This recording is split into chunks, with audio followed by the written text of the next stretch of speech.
Medical school is one of the hardest degrees that you can get. You have to be able to memorize and study a lot, while art is for creative minds and dreaming persons.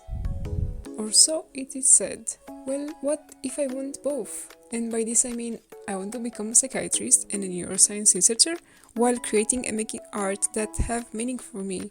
Currently, I just finished my third year of medical school, so there is a long way till there. In the beginning, I tried mixing art with science, like drawing some anatomy organs or arteries or veins to study better for the anatomy class.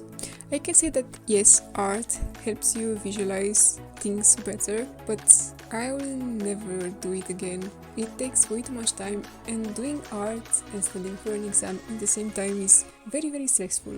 You cannot enjoy neither of them. I had to keep my passions separate, so I decided to make them determine me side by side, each in their own way.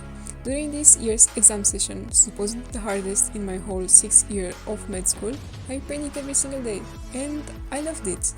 Honestly, I don't think this affected my grades. I'm still an 8.5 student out of 10, but art really helped keep me sane during exam days. And the process was quite simple in theory. Every day during June, I had to finish a painting and make a reel in maximum 2 days. All of this while studying for upcoming exams. This feels like a mission impossible, but bear with me here. After the first 2 days, I noticed something interesting. The accomplishment of a drawing and social dopamine from likes coming from the real makes you really keep going. Not only to paint, but also to study, by thinking your brain and creating a paradox. So we've all been here. You study too much and you feel like you cannot study anymore. Well, I chose to paint. Why, when I could have relaxed with the game or scrolling social media? Because I wanted to paint every day and I didn't want to give up on this challenge. I painted so much, well, let's get back to studying. After all, my motivation was, in the first place, to take that exam. Somehow this whole chaos worked for me. This was the first exam session when I actually felt like I succeeded, not because of grades, but because I felt happy. I felt alive all of these days. I did my best satisfying my passion for science and art. And I think it really shows, even in my reels, because I felt like I could express myself. Yes, I felt a little bit constrained, and at times I wanted to give up. But in the end, choosing to continue was the best choice I made. Because after the exams, I didn't get burned out. Yes, I needed a week to rest my brain and body, but I didn't crash out and become a zombie with lack of passion and energy like I used to be after the other exam sessions. Well, this was my own little story. I love science and treating patients and learning how diseases work. I love solving puzzles in creative ways, and I enjoy painting and creating something tangible, giving meaning to different things and putting them on paper. I believe that feelings cannot be explained, but only felt.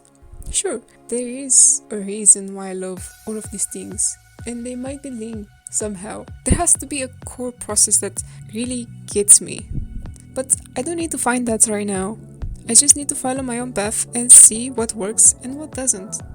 After all, life is a series of trial and error. In the end, it seems like for me, both art and science completes me in different but beautiful ways. And honestly, doing one of them at a time, be it doing science and being stressed about an exam that's upcoming next week, or being stressed about not being able to finish a painting, is way more draining than just doing them both in the same time. It's somehow like a way to give your brain rest. Because yes, maybe you failed your exam, this didn't work, but you can turn to art and do something that might make you happier. Yeah, there might be a problem if both of them don't work, but in the same time, it makes you keep going. When you're not, somehow my brain cannot think about both of them at once, so it chooses to not think about neither and then think about just picking one and trying again. It's an interesting but strange phenomena. Either way, I plan to continue this journey,